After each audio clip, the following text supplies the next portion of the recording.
Continuamos en Entre Líneas y como dijimos en la presentación vamos a hablar con Adolfo Uriona, el obispo de la diócesis de Río Cuarto, con motivo del fallecimiento del Papa Francisco y el legado, la imagen que ha dejado el Papa Francisco en sus principales ejes de conducción de la Iglesia a nivel global. Allí, por supuesto, se destaca la cuestión de cercanía con los más humildes, claro. La cuestión del medio ambiente, es un tema muy importante para el Papa. Dos temas, a su vez, que van un poco a contrapelo, ¿no?, de algunas tendencias mundiales, claro, y que lo han llevado a ser una figura destacada en el plano internacional. Si les parece, vamos a escuchar al obispo de Río Cuarto, Adolfo Uriona. La reflexión es, bueno, sobre los acontecimientos en este sentido, de que, bueno, toda muerte nos impacta mucho, pero esta más porque realmente yo no la esperaba porque, por un lado, como decía en otro lugar, algo que uno lo lleva dentro en el inconsciente, pareciera que estas personas no se tienen que morir nunca, y más cuando hay tanto afecto.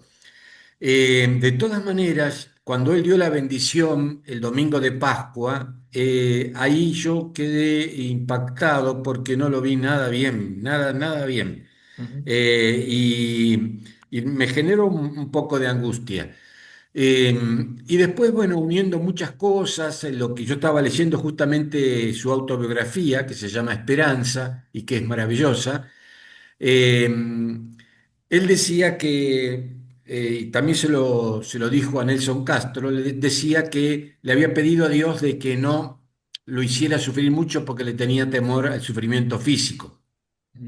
Y realmente el Señor no lo hizo sufrir en su última etapa. Sí sufrió en toda esa enfermedad previa, se notaba que cuando daba la bendición le costaba, pero en lo que es el desenlace final, el Señor se lo llevó como él había querido.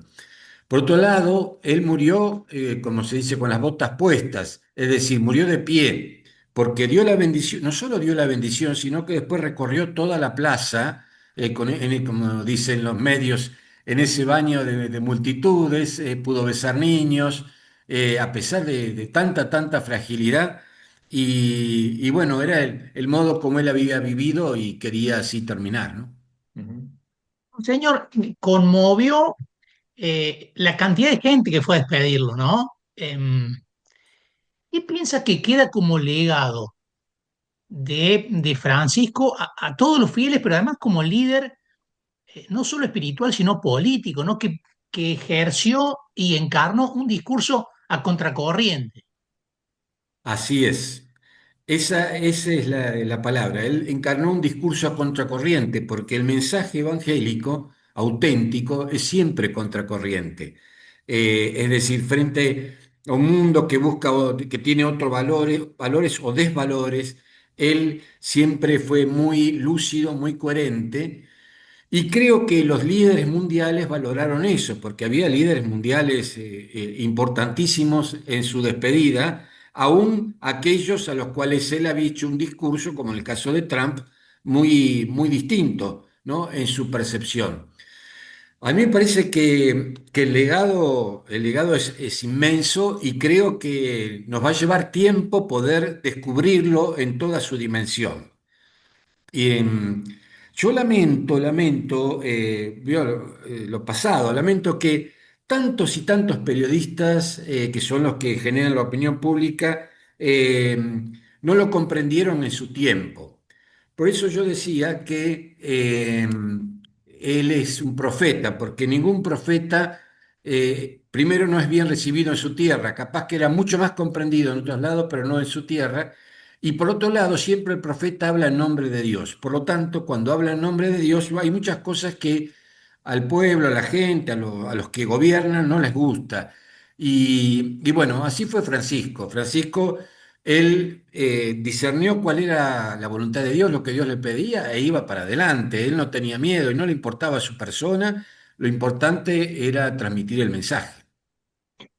Monseñor, se habla mucho de su mirada siempre atenta a los que más necesitaban, a los últimos, a los que menos tenían. También hay un capítulo grande, importante, de la cuestión ambiental, del planeta, del cuidado. Pero una cosa que llama mucho la atención es que él insistía todo el tiempo en que en la iglesia había lugar para todos, y decía todos de manera recurrente, ¿no? Que no había que poner una aduana en la puerta de la iglesia. Eh, Eso también es un foco central de su papado, ¿no? Sí, yo creo que nosotros podemos distinguir. Siempre distinguir no significa separar jamás. Distinguir es su mirada y su política hacia afuera, el mensaje hacia afuera, el mensaje de la paz, el mensaje del respeto del creado, del respeto de la naturaleza, el mensaje de cercanía con los más pobres, los migrantes, sobre todo cómo insistió en los migrantes frente a toda una Europa que intenta rechazarlos. Eh, Ese es el mensaje hacia afuera. Y hacia adentro de la iglesia nosotros también nos tiró la oreja mucho y hizo un cambio grande, por eso fue tan resistido también dentro de la iglesia, porque él concibió a la iglesia como la concibió Jesucristo, como una casa para todos. La Jornada Mundial de la Juventud de Lisboa, él insistió, la iglesia es para todos, todos, todos, es decir, y por eso se acercó también a marginados, se acercó qué sé yo, a transexuales, tuvo otra mirada distinta sobre respecto a los divorciados y vuelto a casar, es decir, un montón de temáticas que veremos cómo la continúa la Iglesia. Yo no sé porque yo estoy convencido que la Iglesia la guía el Espíritu Santo y que el nuevo pontífice, por el cual ya estamos rezando mucho para que se elija de acuerdo a la voluntad de Dios, pueda seguir esta línea que me parece que es la línea del Evangelio. En eso, insisto, a veces el Evangelio también molesta a los que estamos dentro de la iglesia, ¿no? Ujú. Porque no todo, es decir, él decía que necesitábamos una conversión pastoral. Eso lo había tomado de Aparecida, porque ese fue un mensaje fuerte del documento de Aparecida. Pero la conversión la necesitamos todo en todo tiempo. Tenemos que cambiar muchas veces la mentalidad y a eso nos llevó Francisco. Señor, usted hablaba recién, ¿no? De cómo internamente, hablando de Argentina, ¿no? Cómo se lo o malinterpretó o no se lo entendió, o incluso se lo metió adentro de las rencillas internas de la política doméstica, ¿no? Y uno veía que después, ni bien falleció el Papa, quienes lo criticaban lo reconocieron como gran líder mundial, incluso el presidente dijo el argentino más grande de la historia y le pidió perdón por lo que había dicho de él. ¿Cree que la figura a partir de ahora se va a realzar y puede ser una figura que en lugar de generar esas divisiones puede apuntar en otro sentido? Eso no lo sé, pero lo espero. No lo sé, pero lo espero. Espero que este mensaje que los periodistas si los comunicadores, para decir, los comunicadores tuvieron y que llega a tantas personas, no sea justamente porque veo cuando uno se muere somos todos buenos, pero y que no sea simplemente puntual y por este momento, sino que lo empiecen a descubrir en serio, que lo empiecen a descubrir cuál era la figura, cuál era el mensaje de él, cómo nos quedamos, como alguno expresó por allí muy interesantemente, en el chiquitaje, de ponerlo en la grieta, en nuestras grietas argentinas. A veces un Peronismo, problema argentino, antiperonismo, yo ¿no? lo veía en Europa, lo vi en Europa, es un problema argentino, nosotros nos creemos que estamos en el centro del mundo.